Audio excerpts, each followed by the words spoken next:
Everyone, welcome back to my channel. চলে এসেছি আবার তোমাদের সামনে একটা ব্লগ ভিডিও নিয়ে। দেখো, প্রতিদিনের মতো আমি আমার ঠাকুরকে দেখিয়ে আমি ভিডিওটা শুরু করি। বলো, আর তোমরা বলো সবাই ভালো আছো? আমরা কিন্তু সবাই ভালো আছি মোটামুটি। এখন আজকের ব্লগ ভিডিও নয়, আজকে একটা রেসিপি করব। সেই রেসিপিটা তোমরা সবাই জানো, একদম সিম্পল রান্না। আমি এই রান্নাটা করছি, তাই তোমাদের সাথে একটু শেয়ার করে দেবো। চলো আর কথা না বাড়িয়ে একদম রান্নাঘরে চলে যাই। আজকে আমি কি রেসিপি তোমাদেরকে দেখাচ্ছি। চলো টাটা এখনের মতন। আলু পোস্ত একটু অন্যরকম করেই বানালাম বন্ধুরা। দেখো, তোমাদের ভালো লাগবে। এটা ভাত, রুটি, পরোটা সব কিছুতেই দিয়ে খেতে ভালো লাগবে। ভীষণ একটা ঝাল মিষ্টি একটা রেসিপি, তোমরা দেখো ভালো লাগবে। আর আমি রান্নাঘরে চলে যাচ্ছি, গিয়ে আমি এই রেসিপিটা তৈরি করছি।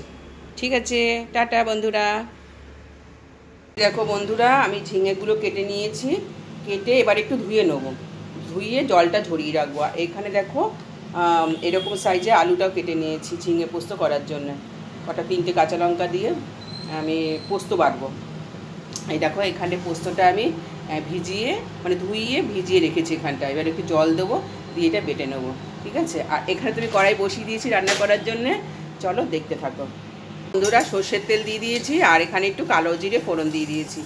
আমার তেলটা আর কালো জিরেটা হয়ে গেছে। প্রথমে না আমি আলুটা ভেজে নেবো একটু।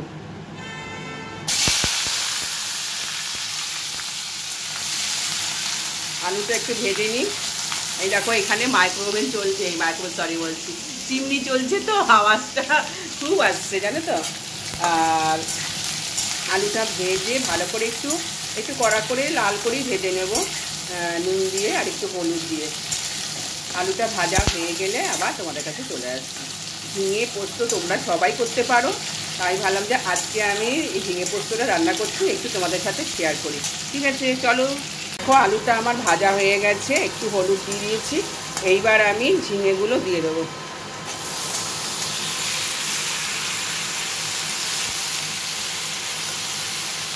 আলুর সাথে ঝিঙেটা একটু পড়ে গেল, দেখেছো?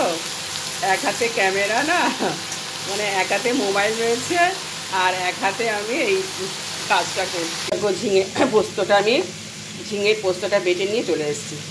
এইটাই এবার এখানে দেবো। ঝিঙেটা একটুখানি ভাজা হোক, তারপরে এই যে ভাজাটা হচ্ছে, আর একটু ঝিঙেটা ভাজা হলে তারপরে আমি নুন দেবো আর পোস্তটা ঢেলে দেবো। বন্ধুরা, এই দেখো, নুনটা আমি দিয়ে দিচ্ছি পরিমাণ মতো। নুনটা দিয়ে একটু নেড়ে এইবারে আমি কি করব, পোস্ত আর কাঁচা লঙ্কা বাটা আমি এর মধ্যে ঢেলে দেবো। দিয়ে তারপরে কম আঁচ করে আমি এটা ঝিঙেটা আর আলুটাকে সেদ্ধ করে নেব। এটা ধুয়ে একটু জল দেব। ঝিঙে পোস্ত খেতে কিন্তু ভীষণই ভালো লাগে জানো তো। শরীর তো ঠান্ডা রাখেই, আর পোস্ত মানে কী বলো তো, পোস্তটা আবার ইয়েও হয়, ঘুমটাও ভালো হয় পোস্ত খেলে। এটা নেড়ে চেড়ে ভালো করে ওই পোস্ত বাটা জলটা দিয়ে তারপরে আমি একটু হলুদ দেবো, দিয়ে তারপরে একটু ঢাকা দিয়ে দেবো। বন্ধুরা, আমি এখানে একটু লাল লঙ্কার গুঁড়ো আর এটা চিনি এটা দিয়ে এবার ভালো করে নেড়ে চেড়ে এবার একটু ঢাকা দিয়ে দিই, যতক্ষণ না আমার আলুটা আর ঝিঙেটা সেদ্ধ হচ্ছে। ঠিক আছে বন্ধুরা, আর নামাবার সময় কিন্তু আমি সর্ষের তেল দেবো, দিয়ে নামাবো। যেহেতু পোস্ত আছে, তো পোস্ততে একটু কাঁচা সর্ষের তেল দিলে বেশ খেতে ভালো হয়, টেস্টি হয়। ঠিক আছে, চলো এবার এটা হয়ে আসলে আমি আবার তোমাদের সাথে আসবো, আবার দেখাবো। এই দেখো বন্ধুরা, ঢাকনা খুলে আমি দেখিয়ে নিয়েছি, সবটাই মানে ঝিঙে আর আলু সবটাই সেদ্ধ হয়ে গেছে। এখানে কিন্তু মনে হচ্ছে সাদা সাদা, কিন্তু সাদা হয়নি, হলুদ লাল হয়েছে। আর আমি এখানে একটু দেখো কাঁচা সর্ষের তেল ছড়িয়ে দিচ্ছি। খুব বেশি দেবো না, কারণ আমার প্রথমেই অনেকটা তেল দেওয়া হয়ে গেছে, তাই খুব বেশি দেবো না, জাস্ট দিতে হবে, তাই আমি দিয়ে দিলাম। একটু ফুটিয়ে নিয়েই আমি নামিয়ে নেবো।